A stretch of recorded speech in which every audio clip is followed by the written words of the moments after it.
see. Okay. Okay, I think it's working. It looks like I have a short in my microphone. So hopefully that stays, and I guess I'm going to have to make a trip to Best Buy today. So if you're still on here, welcome to the Sexy Sunrise Show. My name is Bianca Adelia, and I've been a professional boudoir photographer for almost 6 years. And today we're going to talk a lot about creating a safe structure for our enthusiasm and our emotions and everything to blossom. So what I do here every single morning is I like to wake up our big goddess energy. That's what this is all about. And I believe the first step to do that is to stop patterns that don't support self-love. So we talk a little bit about astrology. I set an intention for myself and I share it with everyone to maybe, prompt something you want to set for yourself as well, so you can become the woman that you're meant to be. And we talk a little bit about the cosmos. And what we're going to talk about today has a lot to do with a topic that's very, very, very important to me. It's the reason why I created this entire boudoir environment. And that has a lot to do with creating a safe space for our enthusiasm. A lot of times, and it's been very, very highlighted this year, and a lot of you that have been following me for a while, maybe you've seen quite a transformation within me, but something that's been very, very highlighted and brought to my attention is this this thing that's been programmed in us, and it comes from our mothers. It comes from that entire generation of women that come from where our mothers come from. And it's this idea that we're all in competition with each other. And what I've definitely found in my mother's generation is they are the first women that will judge you and pick apart all the things and size you up so that they can treat you some type of way. And this was very, very highlighted, especially on this trip. As you all know, I'm very enthusiastic. I like playing with makeup, and I love the boudoir. I love playing in alter egos. I love doing all this stuff, and I use my boudoir environment to do that. But what this has also attracted is the attention of people mistaking me for being weak or being immature, being a little girl, things like that, because I choose to be soft on the outside and hard on the inside. And because I'm soft on the outside, a lot of people judge me unfairly, and then they treat me some type of way, and there becomes this power struggle when there was never a competition. The story, the reason why I'm going over it is because this is going to be so highlighted today. So let's go ahead and hop into our astro forecast for today. Let me go ahead and pull that up.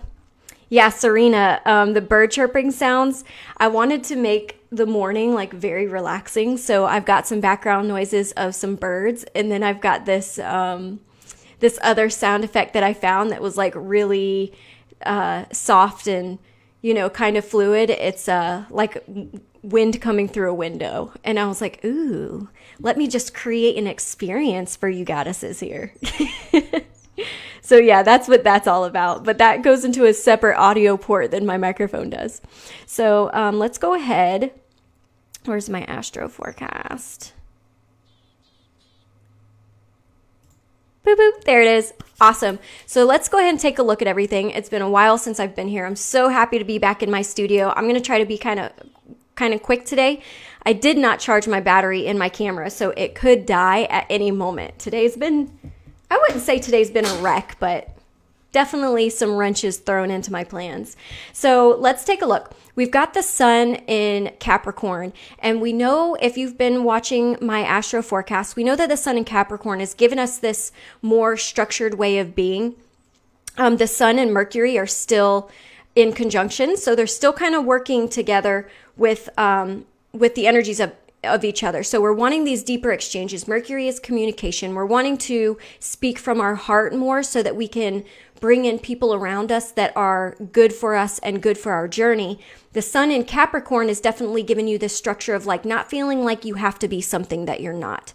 There's lots of other energy supporting this idea of wanting to make a great impression.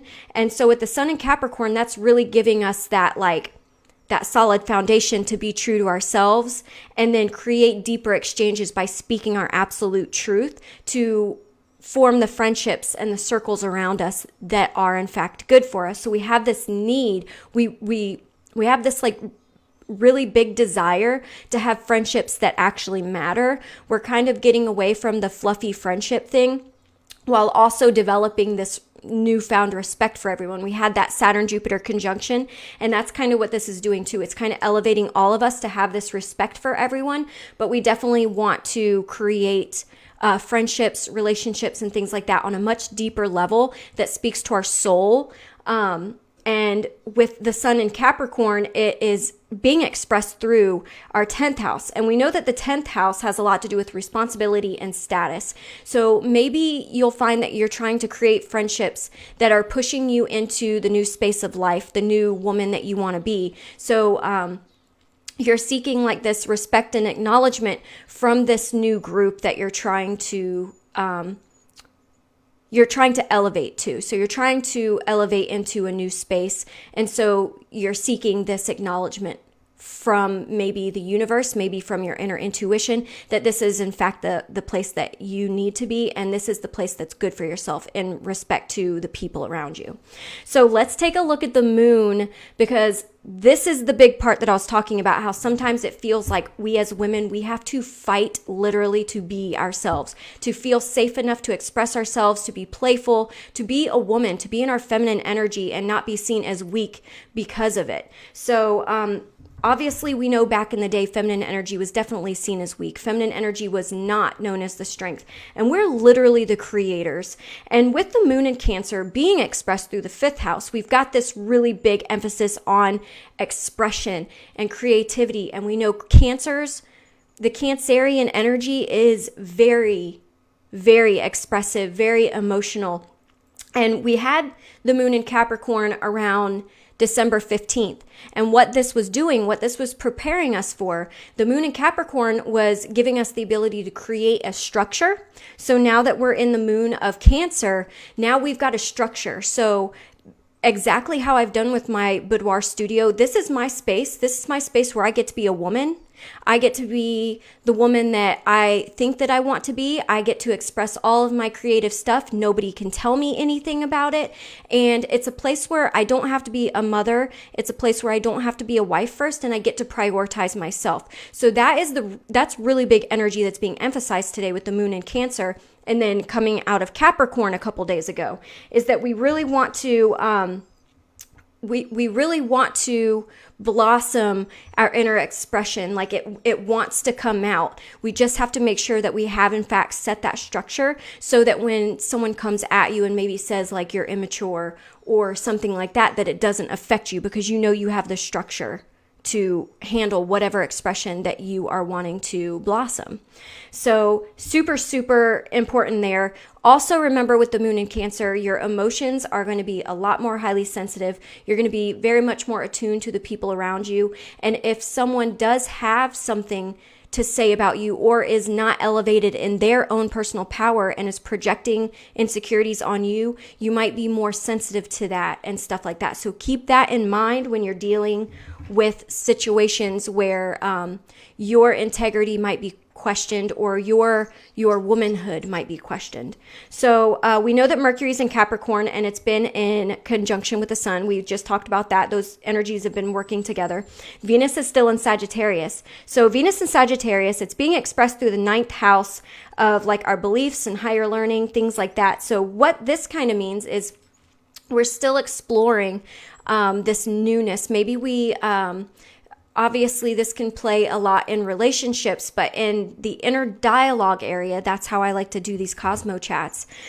Venus in Sagittarius expressed through the 9th house to me would mean like maybe you're learning something new. Maybe like me with this astrology, I'm definitely diving a lot deeper into this. And so I'm like so fascinated with this new quest, this new adventure that I'm on. And maybe it's the same thing for you. Maybe it's self-love. Maybe you're exploring your self-love and you're finding new things about yourself that you didn't know before. Maybe there's a philosophical topic or something. Maybe you want to read a book on it. You're on this quest for new knowledge, and you've got this enthusiasm with Venus and Sagittarius to start doing it and be really happy in this little world that you're creating.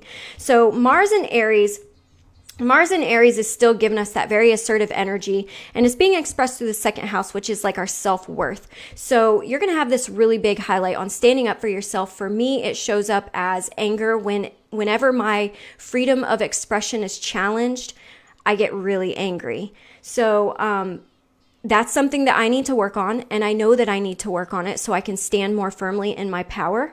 But that's kind of one of the ways that that can show up. So let's take a look at the astro events that are happening. We've got the Venus squared up to Neptune. And this is important because anytime anything is squared up, this is going to be a place where you see outer conflict, something that is going to request action on your part. So with Venus and Neptune, Venus is in Sagittarius, Neptune is in Pisces.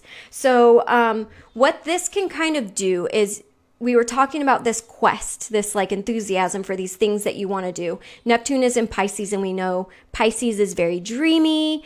Pisces likes to be in its own world, or not only in its own world, but Pisces is also very receptive to things. So with those being squared up, what this can mean, and for the next couple days while they are kind of squared up, this can mean that we're easily seduced by the new ideas or something like that. So this is going to be one of those times where if you're still in your personal development journey and you're still lacking a little bit of the conviction on who exactly it is that you are or who exactly it is that you need to be, you might get distracted by new things and think that this is something that you should be doing as well. We're super receptive in that Pisces energy. So this is going to be one of those times where you really want to check in with your inner voice.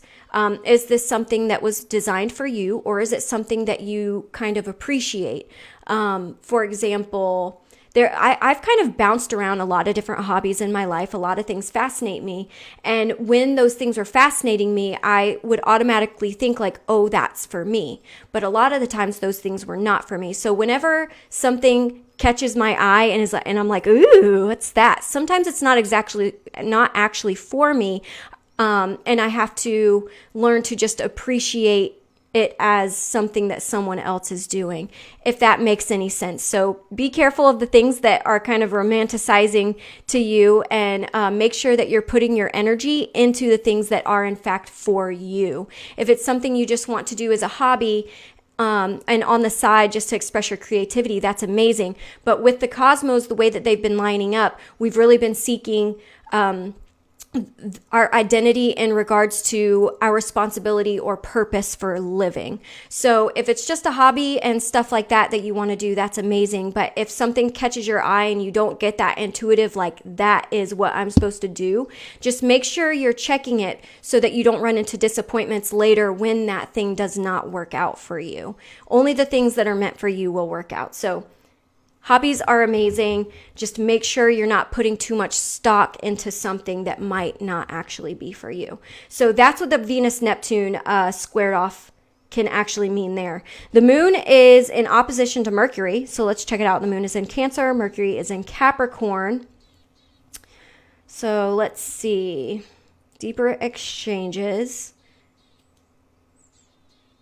and emotions needing structure. Okay, so the moon opposition to Mercury, this can exactly be what I was talking about in regards to realizing that a situation or a person might not actually be good for you because of this need for deeper exchanges. And so maybe it doesn't feel safe to be around this person because they don't have the correct structure so that you can actually blossom your enthusiasm, if that makes sense. With this Saturn and Jupiter conjunction, there's a really big emphasis on friendships and being true to yourself and finding like your people, your tribe, really big things on that. So with the moon being in opposition to Mercury, those kind of like working together, we really want to make sure that we're around people that we feel comfortable in our enthusiasm and our emotions and our feminine energy in general.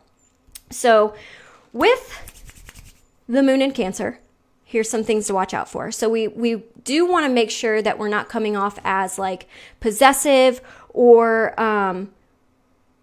like smothering. For example, if you're a Taurus like I am, you might come off as like controlling or possessive. That would be Taurus energy. If you're a Cancer, what this moon in Cancer would look like filtered through your Cancer sign might be that like the mothering thing, like the Cancers are like the nurses of the zodiac, and they love nurturing and things like that. So we can take a look at things like that. Depending on what sign you are, it's going to filter through that. This energy of empathy and understanding for others will be filtered through your zodiac sign, if that makes sense.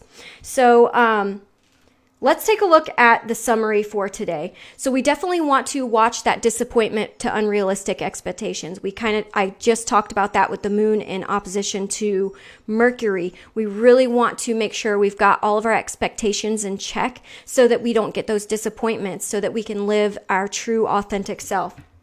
And then also be really cautious in your interactions and communications with other people. What we want to do is we want to remain a student.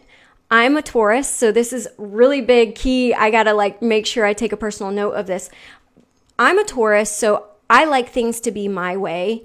I'm actually pretty chill and relaxed. And so what I'll do sometimes is I read people and I present myself differently in front of some people because I'm just trying to have a good time. I'm just trying to have everybody be relaxed and chill. So sometimes I create this impression of myself because I don't want to create conflict. Now, don't underestimate Taurus. Taurus is not afraid of conflict, but Tauruses will be the last ones ever to try and create any conflict. Tauruses do not like conflict. So it's really important to remain a student, especially in communications. If someone has an opinion, to remain open so that you can expand your mind and your ideas, and not to that Mars and Aries energy of really standing for yourself and being solid in your own thoughts and processes. Really important today to stay open as a student and learn about yourself, learn your triggers, learn the way that you react to certain things.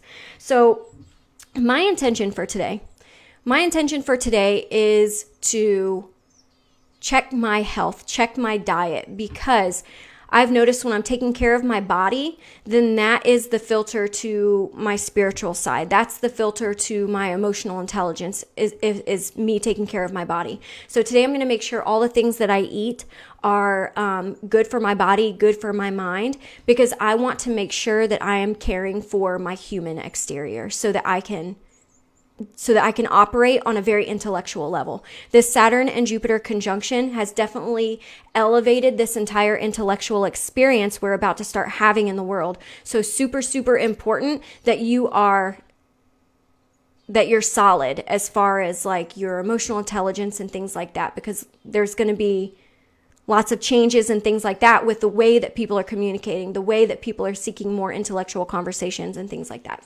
So super, super important to take care of yourself, however that looks for you. The moon in Cancer is very, very big on self-care. So last night I made a milk bath. I put lavender in there.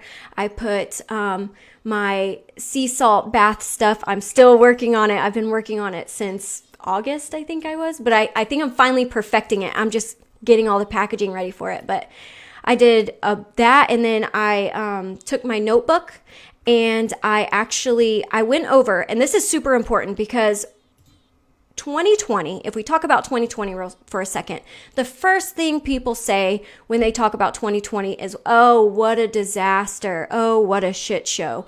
Blah, blah, blah, blah, blah. And I actually feel quite differently. I feel like it's been an insane awakening. I feel like it's been a crazy transformation that was not only needed, but anytime anything happens, I believe that it is in fact for your highest good. So I would challenge you to get a notebook or a piece of paper, a napkin, whatever it is, and I challenge you to write down all the good things that actually happened for 2020, because there's this negative outlook on 2020, but I was making my list as I was in the bathtub, and there were so many amazing things that happened for me. There's so many amazing things I accomplished. There's so many amazing emotional roadblocks I was actually able to overcome. There's so many traumas that I faced, childhood things and all that kind of stuff. So I challenge you to actually write down all the good things that happened for you. Did your kid lose a tooth? Like, did your kid learn to ride a bike without training wheels? Did you learn how to bake a cake and not burn it? Did you finally get to that patio that you wanted to build onto your house that you've been putting off for 3 years? So many amazing things that happen. So I want to challenge you to like really open up your perspective to see like all the good things that actually happened in 2020. And then I also wrote down the things that I want to release, which was a lot of things around shame for me, a lot of things around self-doubt for me, and a lot of things around other people's opinions, because that's something that has always really, really affected me, is the opinions of others. And I'm letting that go for 2021.